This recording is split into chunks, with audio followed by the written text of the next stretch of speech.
critique d'une pièce de théâtre créée le 14 mars 2003 par un homme de théâtre, metteur en scène, auteur, comédien, directeur artistique, plasticien et cinéaste libano-canadien. Wejdi Mouawad, qui a quitté son pays natal à l'âge de 8 ans à cause de la guerre civile au Liban. Nous allons donc, à partir de cette vidéo, critiquer l'œuvre Incendie.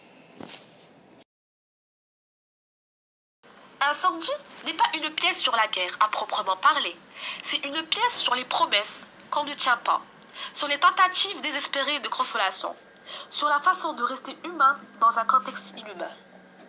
Après le décès de Nawal, mère de 2 jeunes jumeaux canadiens, Jeanne et Simon sont convoqués chez le notaire Lebel. Ces derniers connaissent peu de choses sur leur mère. Elle ne parle plus. Après sa mort, elle laisse pour ses enfants un testament dans lequel elle leur apprend qu'ils ont un père et un frère dont ils ignoraient l'existence. Elle leur demande de les retrouver, à condition son nom sur sa tombe ne pourra être gravé. Les 2 jumeaux réagissent très différemment et finissent par partir sur les traces de l'histoire familiale. Dans cette quête, les histoires du passé et du présent s'entremêlent. Au bout du chemin, l'horreur. Ils découvrent un frère qui s'avère être aussi leur père. Aube, forêt, rocher, arbre blanc. Nawal, 14 ans. Wahab.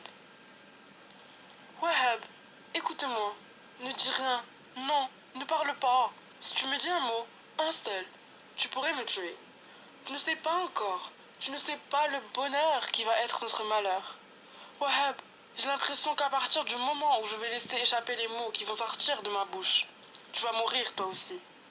Je vais me taire. Wahab, promets-moi alors de ne rien dire. S'il te plaît, je suis fatiguée. S'il te plaît, laisse le silence. Je vais me taire. Ne dis rien, ne dis rien. Elle se tait. Je t'ai appelé toute la nuit. J'ai couru toute la nuit. Je savais que j'allais te trouver au rocher, aux arbres blancs. Je voulais le hurler pour que tout le village l'entende, pour que les arbres l'entendent, pour que la nuit l'entende, pour que la lune et les étoiles l'entendent. Mais je ne pouvais pas. Je dois te le dire à l'oreille. Wahab, après, je ne pourrai plus te demander de rester dans mes bras, même si c'est ce que je veux le plus au monde. Même si j'ai la conviction que je serai à jamais incomplète si tu demeures à l'extérieur de moi. Même si, à peine sortie de l'enfance, je t'avais trouvé, toi, et qu'avec toi, je tombais enfin dans les bras de ma vraie vie. Je ne pourrai plus rien te demander. Il l'embrasse. J'ai un enfant dans mon ventre, Wahab. Mon ventre est plein de toi. C'est un vertige, n'est-ce pas? C'est magnifique et horrible, n'est-ce pas? C'est un gouffre. Et c'est comme la liberté aux oiseaux sauvages, n'est-ce pas? Il n'y a plus de mots, que le vent. Quand j'ai entendu la vieille Elham me le dire, un océan a éclaté dans ma tête, une brûlure. L'extrait choisi se situe dans la première partie de la pièce et constitue le premier retour dans le passé par rapport à l'intrigue principale. Cette scène semble introduite par la révélation d'Hermine Lebel faite à la fille de Nawal à la fin de la scène 4. On est face à une ironie tragique. Les personnages innocents, c'est-à-dire des enfants, sont victimes de la fatalité. La scène choisie est une tirade. La grossesse engage Nawal, sachant qu'elle n'a que 14 ans, et anticipe les conséquences funestes. Cette tirade est le paradoxe entre la nécessité de parler et celle de se taire, entre la peur causée par le lourd secret et l'aveu produit par la joie, qui introduit le nœud dramatique d'une tragédie en gestation. Les marques d'énonciation posent Nawal comme la détentrice d'un lourd secret. On constate alors, en jeu littéraire, la qualité de la tirade et la parole enfantine de Nawal, qui dit « J'ai un enfant dans mon ventre. Mon ventre est plein de toi. » La tirade est entrecoupée de 2 silences marqués par des didascalies. Elle se tait et il embrasse, signe de la difficulté de faire cet aveu. L'enchaînement de ces phrases courtes, majoritairement à l'impératif, manifeste la nécessité d'être entendu jusqu'au bout, sans être interrompu. Nawal conditionne donc son interlocuteur à recevoir la révélation qu'elle va lui faire en insistant aussi sur l'importance et la gravité de ce secret afin d'obtenir toute son attention. On constate l'omniprésence du jeu, et de la nature. On est donc face à un texte lyrique. L'amour de Nawel l'a conçue, elle garde un lourd secret qu'elle confie à la nature. On est face à un dilemme.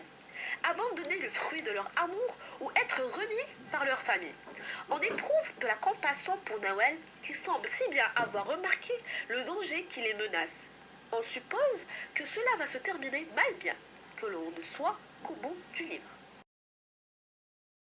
En ce qui concerne mon avis sur l'œuvre, le début ne m'avait pas beaucoup plu, mais à partir de la scène 5, je remarquais que c'était une histoire tout à fait remarquable, beaucoup plus par son côté tragique. C'est une histoire d'amour, l'amour d'une mère pour ses 3 enfants, malgré l'horreur, la souffrance et le viol.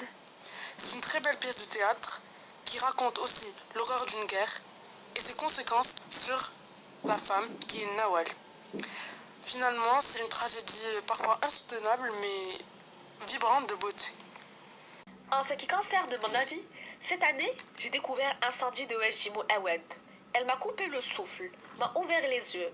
Elle m'a marqué et va me marquer pour toujours, dans une sobriété pourtant extraordinaire. Du noir, du blanc et des acteurs époustouflants, à la hauteur des personnages tout vraiment formidables. Mais ce qui ressort, c'est le texte, sa beauté, sa clarté, ce qu'il évoque, le verbe, et l'histoire qu'il déroule sous nos yeux. L'histoire et les histoires. Finalement, la nécessité de se connaître pour mieux exister et se construire pour poursuivre son chemin malgré toutes les horreurs.